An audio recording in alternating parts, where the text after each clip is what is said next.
Offline actually जो होता है, जो 1994 में होता था लैंडलाइन पे, क्योंकि जहाँ तक मुझे याद है मेरे सिटी में गुजरात में 1999 में मोबाइल आए, नोकिया 5110, ठीक है, और मोटोरोला। तो 1994 में क्या होता था कि एक बुक की 5-6 डब्बे लेके बैठा है और अपने ग्राहक बना लिए उसने।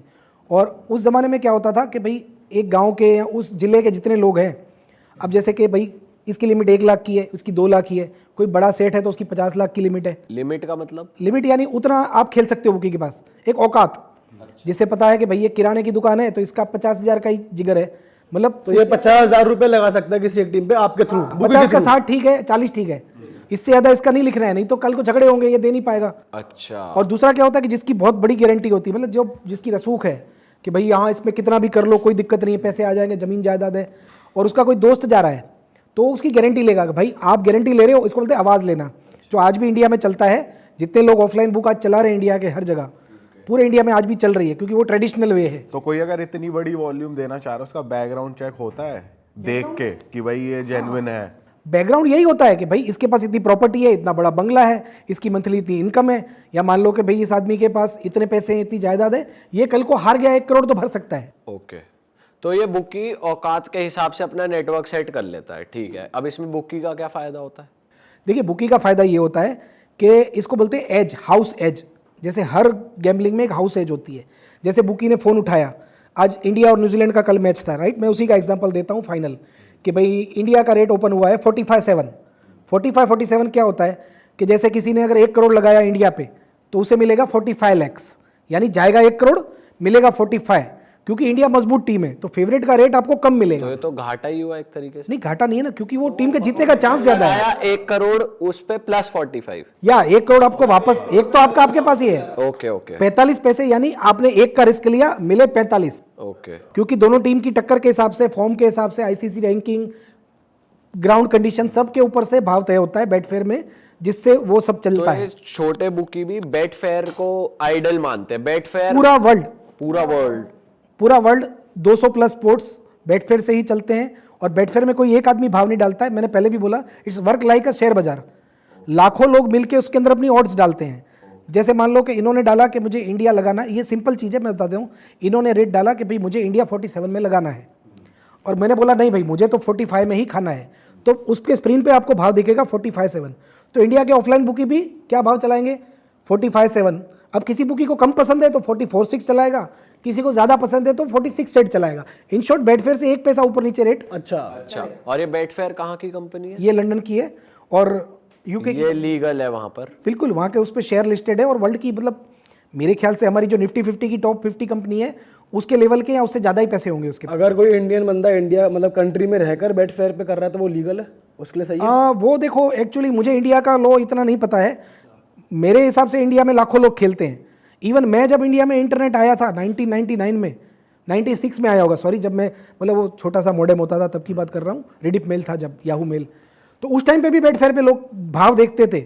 और पैसे तो देखो डायरेक्ट आप डाल नहीं सकते थे बेटफेयर पे, तब भी और आज भी, बरोबर। तो क्या करते थे उस टाइम पे, नेट टेलर, स्क्रिल जैसी एक क्रिप्टो टाइप की डिजिटल करेंसी होती थी, या तो उससे पैसे जाएंगे, या फिर कोई अपने लंदन के रिश्तेदार को बोलता था कि भाई तेरे बैंक अकाउंट में से तू 2000 पाउंड डाल दे।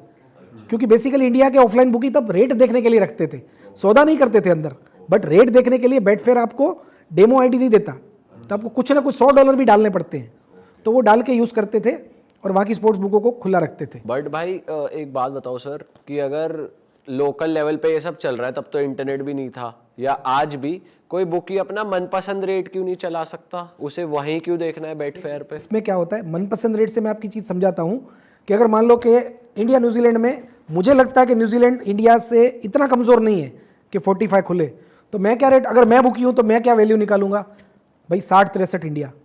अब ये भाई है इंडिया के भक्त, इन्हें तो कोहली और रोहित शर्मा में भगवान दिखते हैं, इन्हें लग रहा है कि नहीं इंडिया तो भाई जीती हुई है, मतलब जैसे पूरा देश बोल रहा था कि ये कब तो इंडिया जीता हुआ ही है, और वाकई ऐसा ही हुआ, इंडिया ने तो धो डाला सबको। तो ये क्या बोलेंगे भाई इंडिया का रेट 35-7, तो कहाँ मेरा 65, कहाँ इनका 35? तो होगा क्या कि इसमें हो जाएगा वो आर्बिट्रेज। आर्बिट्रेज यानी एक जगह से लेना, एक जगह देना, यानी ये भाई क्या करेंगे, यहाँ पे 37 में 1 लाख खा लेंगे और मुझे 65 में लगा देंगे, तो वो तो बिना खेले ही कमा लिया उसने 30,000 रुपये। इसने हार जीत कर ली, मैंने हार जीत कर ली, बट बेवकूफ़ तो हम दोनों ही बन गए। तो इसीलिए चलने के लिए हम सबको एक बैसाखी चाहिए। तो एक माइलस्टोन को देखते हैं कि हाँ वो जो चल रहा है बेंचमार्क जिसने बनाया वो हुआ है, लाखों लोग मिलके तय कर रहे हैं, ठीक है। वो बिड पड़ रही है। ठीक है, मैंने अब देखो हर चीज़ में शेयर बाजार बीच में क्यों आती है, क्योंकि ये दोनों बहनें हैं, जुड़ी हुई है।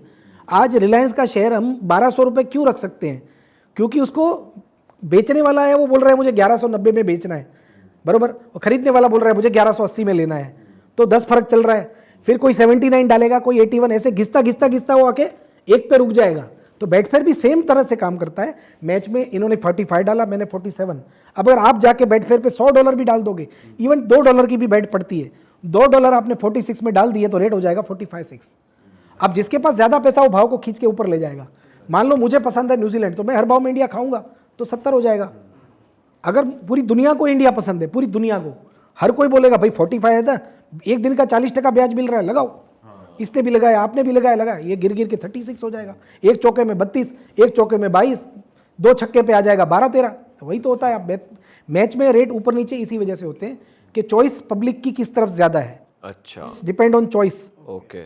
और फैक्टर। बुकी कैसे कमा रहा है, उसका क्या फायदा है? बुकी को जो बीच वाला 2 पैसा मिल रहा है। देखो आपने फोन किया, मैंने 45-7, आपने बोला 45 में 1 लाख इंडिया लगाई, आपके दोस्त को न्यूजीलैंड पसंद है, या आपका दोस्त नहीं है, मेरा दूसरा ग्राहक है, भैया 47 में मैंने 50 खाई, फिर ये तीसरा ग्राहक है। सर ये थोड़ी टेक्निकल जा रही है लैंग्वेज की, नहीं, मैंने नहीं, खाई, simple मैंने है। लगाई, तो हमारी ऑडियंस को थोड़ा क्लियर कर दो। देखिए खाई लगाई बेसिक क्या होता है, लगाई यानी बैक, बैक करना, यानी अगर 45-7 इंडिया का रेट है, तो अगर मुझे इंडिया खेलना है, जीतना है इंडिया की जीत पे, तो उसको बोलते हैं 45 में मैंने इंडिया बैक किया। बैक मीन्स लगाया, और ले किया मतलब आप मुझे लगाओ, समझो, बाय सेल की तरह सिंपल लैंग्वेज में आप समझो। तो अगर आपको इंडिया विन लेना है तो आपको बैक करना पड़ेगा 45 में, नहीं तो बुकी आपको ऑप्शन देता है कि या तो आप मुझे 45 में लगा लो, नहीं तो मैं आपको 7 में लगाऊंगा। ओके, अगर इंडिया हार जाती है और फिर बुकी ने बैक कर रहा है 47 में, तो फिर अगर आपको इंडिया की हार पसंद है तो आप बोलोगे 47 में मैंने खाई, यानी कि ले किया। अच्छा, ओके, तो आप हार जाओगे। अब बुकी को बीच के 2 पैसे मिले ना, इन्होंने 45 में लगाई, ऑल राइट। ये 1 लाख के सामने कल मेरे से 45,000 ले जाएंगे, और आप हार गए, मैं आपसे लूंगा कितना, 47,000। 2,000 किसको मिला, मुझे। ओके, सेम पैटर्न पे वर्क करती है दुनिया की हर बुक, चाहे वो ऑनलाइन हो चाहे ऑफलाइन हो। और सर उस केस में क्या होता है, जैसे मान लो मैं आपको 47,000 नहीं दे पा रहा, आपका एक क्लाइंट है, मैं आपका एक वो हूँ, मैं आपको नहीं दे पा रहा, तो फिर आप किस हद, एक बुकी किस हद तक चला जाता है पैसे निकलवाने जी के लिए? देखो, इसमें बुकी की भी देखो बहुत सारी प्रजाति होती है, गाय भैंस सांड, उस तरीके से। अच्छा, मतलब मैं कोई कम्युनिटी का नाम नहीं लूंगा, मतलब कि कुछ लोग मान लो सीधे हैं, व्यापारी हैं, जिनको झगड़ा फसाद पसंद नहीं है, तो वो क्या करते हैं, वो बुकी लोग, ऐसे बुकी भी होते हैं, तो वो क्या करते हैं कि भाई शरीफ आदमी का ही लिखेंगे, पूरी गारंटी से लिखेंगे, और 4 लोगों को गारंटर रखेंगे कि भाई ये नहीं देगा तो तू दे देना, क्योंकि मेरे से तो झगड़ा हो नहीं पाता। ठीक है, तो वो उसको गारंटी रखेगा, फिर भी उसके पैसे डूब गए तो बोलेगा भगवान तू इसका न्याय कर देना, वो भूल जाएगा। अच्छा, अपनी जेब से नुकसान खा बराबर। लेगा। अब ये थे गाय प्रजाति, बराबर, फिर आएगी मीडियम प्रजाति, जो थोड़ी बहुत गाली गलौज कर लेगा, या उसके रिश्तेदारों को बोलेगा कि भाई इसके पैसे दिलवा दे। ये सारी बातें जो मैं कर रहा हूँ ये ऑफलाइन पे ही लागू पड़ती है, ठीक है, क्योंकि ऑनलाइन बिजनेस किसी के भरोसे नहीं चलता है, एडवांस पेमेंट पे चलता है। हम जो इंडस्ट्री से हैं, हमारे यहाँ भरोसा नाम का प्राणी नहीं होता है, अच्छा, हम सिर्फ डिपॉजिट पे काम करते हैं। ठीक है, तो हमारे में कभी किसी को तंग करना, धमकी देना वो आता ही नहीं। अरे वाह, आपने ये वीडियो यहाँ तक देख ली भाई, तुमने हमारी मेहनत सफल कर दिया, तुम ही लोग हो असली रियल हिट। और अगर आपको बहुत मजा आ रहा है ऐसी क्लिप्स में, ऐसी वीडियोस में, तो फटाफट जाइए प्लेलिस्ट पे, बिंज वॉच कीजिए, सारी वीडियोस देख डालो और मौज काटो। दैट इज इट, हम मिलेंगे नए पॉडकास्ट में, नए क्लिप में। Till then bye bye, see you, take care, do subscribe, best of Real Talk Online. Okay, bye bye.